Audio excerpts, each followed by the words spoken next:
Good evening, Brussels! Can you believe it? It's the weekend! We made it! Are you ready to have some fun? Yes. Let me ask you a question first. Who here has been to the Schuman Show before? Give me a cheer. And who is here for the very first time ever? Give me a cheer. Either they're more or they're noisier. Well, if you've been here before, you know that normally you should be seeing right now our longtime host, the great Kelly Agathos.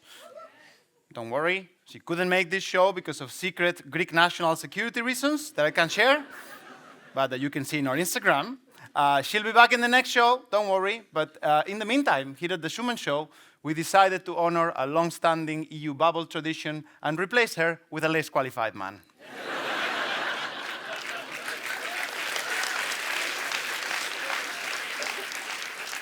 I'm not gonna lie, I'm a bit nervous. It's the first time I'm doing this. And if you've ever replaced your boss last minute at a conference, you know exactly the feeling. But we're gonna get through this together, right? You're with me? Yes. Thank you. You're gonna get through this together is exactly what I told my friends when we started Dry January. Anybody here did Dry January? Give me a cheer. Sober cheer, that's nice. You did it much better than me. My dry January ended on January 3rd, when Donald Trump reverse deported Nicolás Maduro from Venezuela. I confess that night I drank one shot of tequila to celebrate the fall of Maduro, and then 5 more to process the fall of the rules-based international order. And that was just the beginning of the year, remember, right after Trump came for Greenland. He sent that unhinged letter to the Prime Minister of Norway, complaining about not getting the Nobel Peace Prize. Remember that? Crazy. It's like writing to the Prime Minister of Sweden, complaining about your IKEA bed. Then Trump came to Davos, World Economic Forum, and he did 70 minutes of opening remarks, which only that should be enough to land him in The Hague, if you ask me.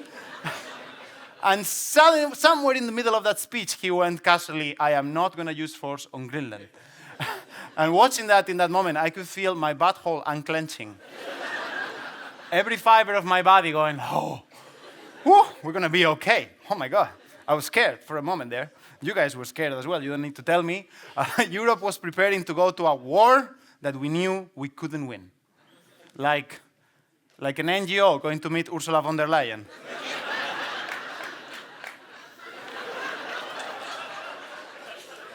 The famous trade bazooka. Did you know it's an actual bazooka?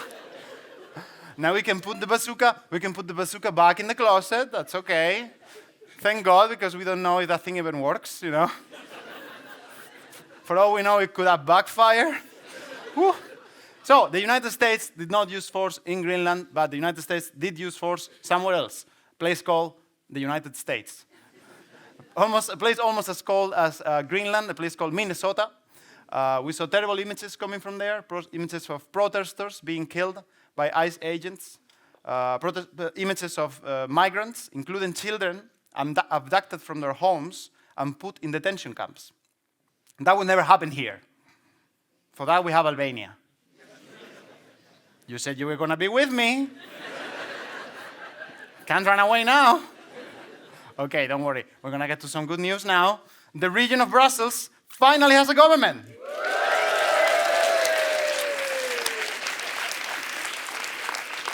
It only took 600 days, almost 2 years. Some couples in this city fell in love, moved in together, broke up, without ever having a government. Some young people moved into Brussels, did 4 internships and left, without ever having a real job or a government. The new Minister President of Brussels is this guy, Boris Dillier. We don't know much about him. But we know he has something important in common with most people in the EU bubble. He doesn't speak any Dutch. Geen Netherlands. And he lives in Uccle. He's basically one of us. Come on. Another piece of good news. Guys, listen to this. None of us here in this room are in the Epstein files. Yeah. You want to know the best part? I didn't even have to check. Isn't that a beautiful feeling to know that you're not important enough to be anywhere in the Epstein files? Imagine being one of those members of one of those European royal families and having to go through your old emails from 10 years ago. Like you're trying to find some Ryanair tickets that you bought. Let's see, Jeffrey Epstein, wow. Let's see, Woody Allen, I don't know. And by the way, this is not even the main thing about the Epstein thing, but what kills me about the whole thing is, what's the point of being part of the world's ruling elite if you still have to check your damn email? Now, while in the US, they freak out over the Epstein list, here in Brussels, we're much more worried about a different list, the EPSO list. Yes, and just like the guest list to Epstein Island, EPSO is very difficult to get in, but it helps if you have rich parents. I know you all got here by merit alone, I know that. Anybody thinking of taking the EPSO exam, give me a cheer. Woo, this is like, don't get my hopes up kind of cheer. Nice. Well, good luck to you guys. As everybody knows, it's very difficult to get in. The possibility of success is very low. But those fortunate enough to be selected will start their institution's career as AD5 and then have the chance to go all the way up to 16, which, by the way, another thing in common with Epstein Island. Thank you, lone person at the back. Speaking of competitions, I guess you don't like jokes about EPSO, that's fine. Speaking of competitions, did you guys watch the Super Bowl? I mean the halftime show, guys.